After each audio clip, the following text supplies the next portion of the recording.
God is the original. I am just a representative.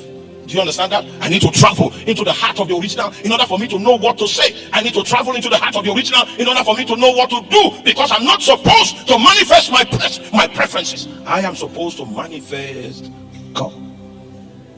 Every true man that understands what it means to be a man travels again and again into the heart of God to see the visions of God in the heavens. Jesus said, as I see my Father raise the dead, even so the Son of Man quickeneth those that he will. There's an interaction between earth and heaven. That's why the eyes of your understanding becomes enlightened. You are given the privilege to see through the Holy Ghost so that you can know what God is saying, and then you say what God is saying. And guess what? When you say what God is saying, God will come and confirm those words and say, those words are not his words, those words are my words. So people might be sitting before a preacher, but what encounters them is not a preacher. What encounters them is beyond the preacher. What encounters them is God, because the preacher did not come in his own wisdom, he did not come in his own strength, he did not come in his own capacity, he did not come in his own knowledge. He came with that which he saw God doing. Oh my God, come with me quickly. I'm still trying to explain image, the image of God, the image of God. So God is supposed to be seen on the streets of Nairobi, in the vessels of men. When you hear a man say good morning, that it was a river that he unlocked from his spirit, and something beyond what he said flowed out of his spirit, and people begin to wonder, because anytime God touches man, he makes man to stand back and say, I'm not worthy of this. Every time Jesus touched people, do you still remember Peter? He told him, launch into the deep for a drought. Hallelujah. After he used his boat as a platform to preach, he said, Peter, launch now. And we were not told the message that Jesus preached for the hours he was standing on Peter's boat, because the emphasis was not the message, the emphasis was Peter. So when he finished the message, he said, can you launch into the deep? I heard you toiled all night and you caught nothing. And Peter was operating from experience. It was a lake Gennesaret, and in that lake you could only catch if you threw your net on the left side. You could only catch if you throw your net at night. And Jesus waited for it to become 12 noon. Wrong time. And Jesus asked him, cast your net on the right side. Wrong direction. And the guy had enough experience to know that what Jesus was saying was counterproductive. But he said, nevertheless, what you are saying does not make sense. It doesn't make fisherman sense. But nevertheless, I die. Whoa. May you be foolish enough to say, nevertheless. I do not want my will to be done. Because I know this is your will, I will do it. If you yield to Jesus, you will manifest God. It will not make sense, but it will make life. The moment you obey, you have ventilation in your heart like you can never explain, like you can never understand. Then you will know that this was how I was ordained by God to live. Nevertheless, at thy word, I will let down my net. It's not professional to operate like this, but I will let down my net. It is not wise to operate like this, but I will let down my net. It is not in keeping with experience to operate like this, but I will let down. Can you just let down? It's him that is speaking. It is because he's speaking. Let that be enough reason for you to let down your net. Let down your net. Let down your net. I've been to some places before to preach, and the moment I held the mic and said, good evening, some people began to cry. Good evening, my brothers. They broke into tears. And one of them, he cried so much that when the meeting finished, I was in a certain part of town, and then we now met again. The moment we met again, it was not in church anymore. We were outside of church now. He started crying. Then later on, I now asked him, why were you crying? That he didn't know. It was the image of God. Something was coming out. Oh my God. There is no way if your vessel manifests God, that even a chronic unbeliever will not know that the light that shines from your eyes, that light is not natural. There is something oozing out of your vessel. So every man that you see on the street is a potential personality that is supposed to manifest a certain side of God that God had chosen him to uniquely dispense. So if you are not yielded to God, what will happen is that side of God, we'll never see it again. We'll never see it in another vessel. We'll never see it. Because even in the new creation, you are a unique species all by yourself. So if you are not reflecting God, if you are not manifesting God, it means that the aspect of God you were called to manifest, that aspect will not be known. It will be blotted out for all time. Completely blotted out. Because you refuse to yield so that God could tell that story through your vessel. I remember some people came to do me wrong, and I went to report them to the Lord, and the Lord said, go tell them sorry. I said, hey! Then the Holy Spirit said, you know, I am trying to teach you to behave like me. You don't know the way I operate, so I'm teaching you. So don't resist my teaching. Go and say sorry. So I now went there. I said, you know what? I'm just sorry. This, and they started crying. I've been trying to make them cry since. They've not cried. They've not cried. There was so much power that came out of my soul. He said, I want to teach you how to behave like me. So it doesn't make sense, but it makes life. It makes life. Please help me tell your neighbor, it makes life. And tonight you will encounter raw God. Not because the preacher is mighty, not because he is eloquent and he has utterance. But you see, I did not come on my own. I came in the name of my Father. I did not come on my own. I came by the help of the Spirit of my Father. It is the Spirit of my Father that gives me the utterance to speak his counsel, to bring his mind to you tonight. And as you listen to his mind, oh my God, you cannot escape his glory. His hand will descend, because I did not send myself. He sent me. The image of God. Are you getting it? If I know you have gotten it, then I'll move to likeness. I don't believe you still understand what I mean here. The image of God is supposed to express not you, not your ideals, but God. But God. But God. But God. That's our preoccupation. That's the reason why we're here. We're here to manifest God. Turn with me to the book of John chapter 5. John chapter 5, quickly. I don't believe you've gotten it yet. If it enters, I will know. If it enters, I will know.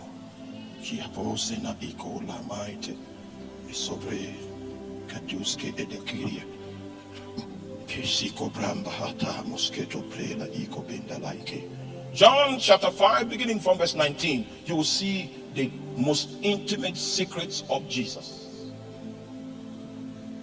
The most intimate secrets of Jesus. And we are saying this in keeping with what it means to be the image of God. You are not in charge.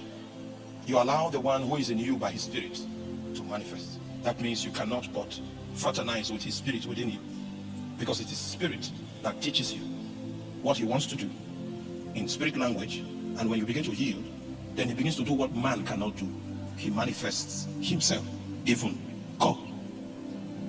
Then answered Jesus and said unto them, verily, verily, I say unto you, the Son can do nothing of himself, but what he seeth the Father do.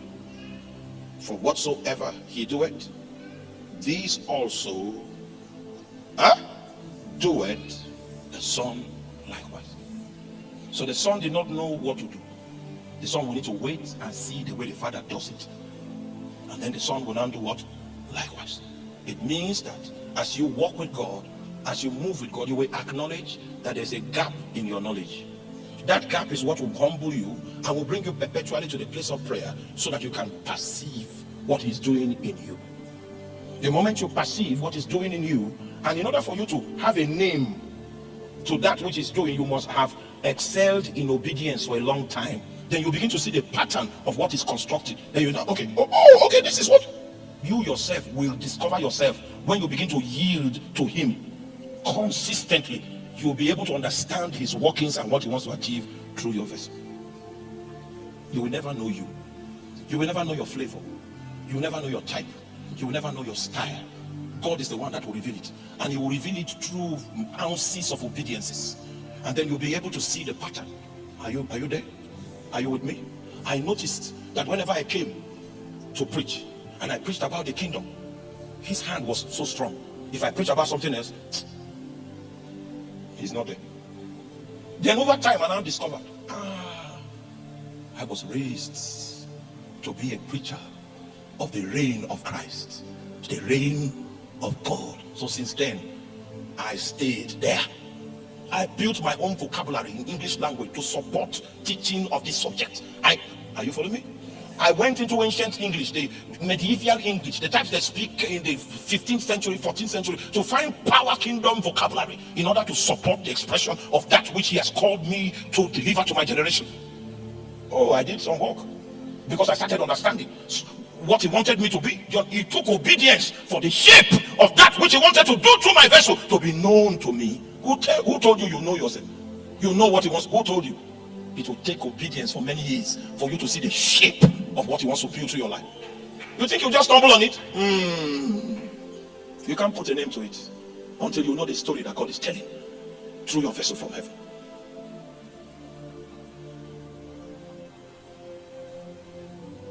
Maybe outside there now we have a cluster of books that people are available for people to buy. When I come to that place, I know the ones to buy for what he's doing in my vessel.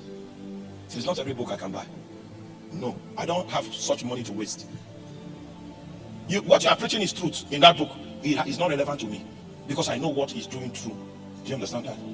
You'll not even know what you need, the books you need in your library. You'll not even know, oh my God, you'll be buying things you need to destroy because you have not worked with him long enough for you to know the shape of what he's doing through your vessel.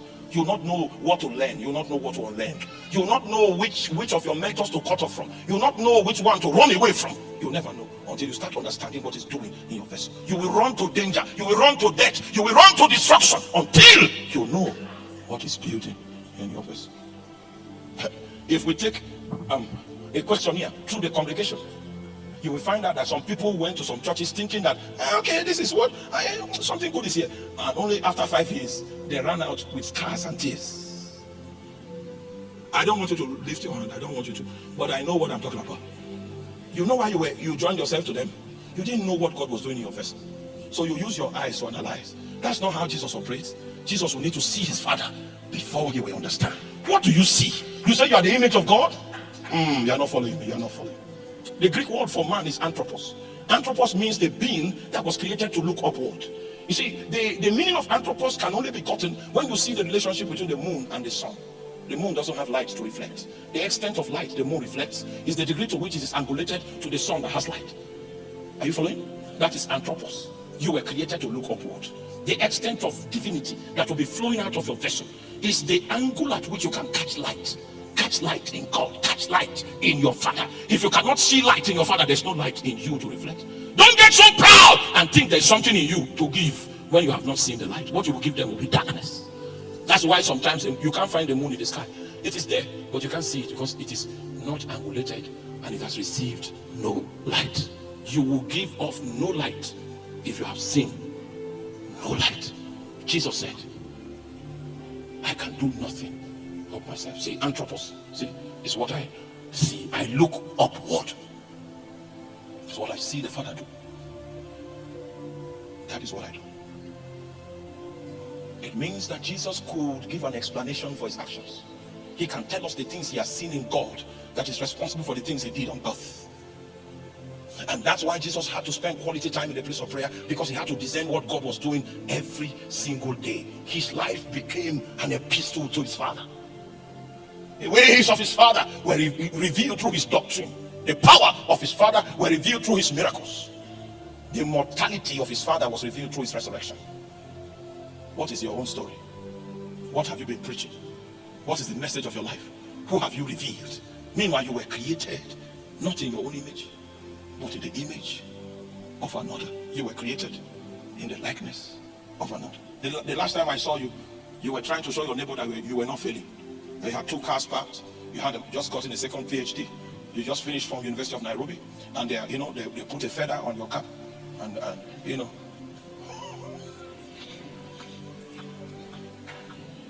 I salute you for your PhD. I congratulate you for graduating, for passing through the ivory tower. But when will you start living the way God is expecting you to live? When? Reveal yourself through me. I don't know. Have you ever prayed that prayer? I prayed it for many years. Reveal yourself. I was created in your image to like what you like, to despise what you despise, so that when you begin to move in my vessel, demanding an expression, I will have no conflict with you. I will yield to you and allow you. Even though in the natural, people might call me a Jew guy. Even though in the natural, people might call me a weak guy. But I will accept that insult gladly, if by any means it is what I need to bear in order to manifest you. That's my original purpose. I was born to manifest you. I was created to manifest you. I was not created to manifest the fallen. I was not created to manifest the kingdom of darkness. I was not created to manifest Satan. I was not created in the image of Satan. I was created in the image of God. He had something in mind. He wanted me to do what? To manifest. So it doesn't matter how much rage I'm overtaken by. I will submit that rage to him so that he can eat up my infirmities. The next time when you do the same thing you did that was responsible for that rage, you will discover I will not even flare up again, because I've advanced in life. Yes, I've advanced. I've advanced in my walk with God. So God doesn't need serious resources to make me reject that rage. Are you there? I am advancing. I am getting better. I am looking more like God. I'm behaving more like God. I am functioning more like God, because I'm created in the image of God to reflect God, to express God, to manifest God. If it is man, then the object is a screen that was designed to manifest God. What are you manifesting? Lust. The lust and the passions of this age. Is that what you're manifesting? How long will you dwell in lust? You want to do lust till you are 75? You want to do lust till you are 80? That's not the reason for which I was saved. I was saved so that I can become a container that can contain God. Jesus said, as the Father has sent me, so send I you. And he did what? He breathed on them. He said, contain God, receive the Spirit, because you will become a theater to manifest me. That's the greatest calling of all time, that I might manifest God. Oh, Mahayati, Ilatila, Hasenite, Enkobe Masiko Bade. I prayed today, and I prayed so much, so desperately. The reason why I prayed was because I wanted to know the mind of God. What are you saying today? So that I can say it. When I was in the oil industry, I was still doing my 8 hours prayer a day. 4 hours, because they were constructing the road. So it would take me 4 hours to get to the office. I was praying in tongues.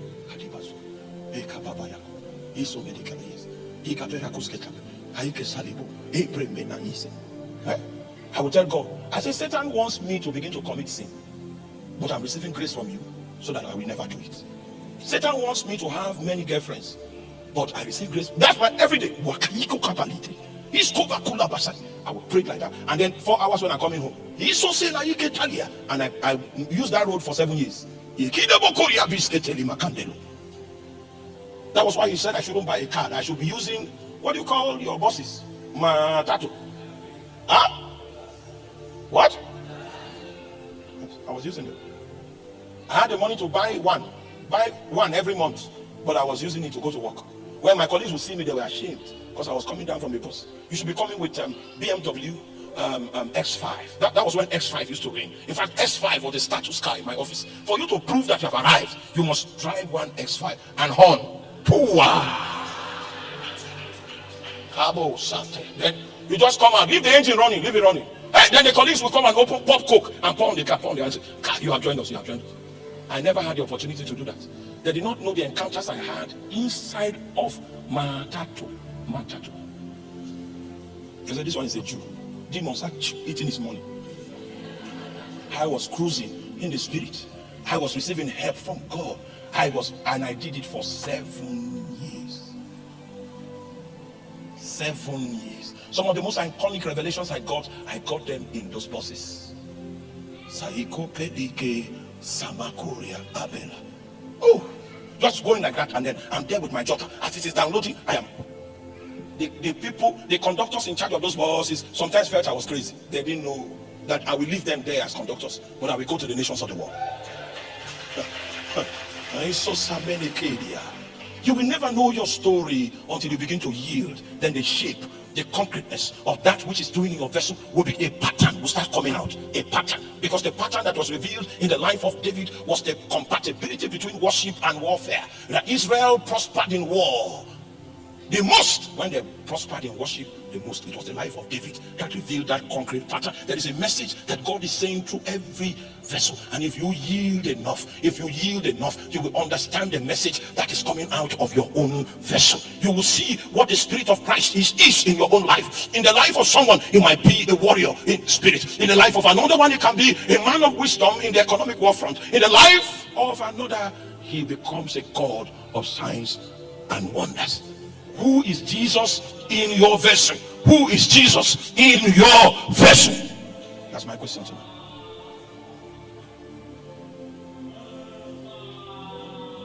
The son can do nothing of himself. It is what he sees the Father do. That is what he does. Because he's an image. He's an image. He's designed to reflect God. He's designed to reflect God. He is an image. So just before you concoct the slap, go into the sanctuary. By the time you go there, you will see that it would have amounted to foolishness for you to think you can bring a change by slapping your wife. Then he begins to show you how the image of God is supposed to operate, how the image of God is supposed to function. Thank you for watching this message all the way to the end. Please like, share and subscribe to this channel so that you can stay up to speed on power-packed messages from the Spirit of God.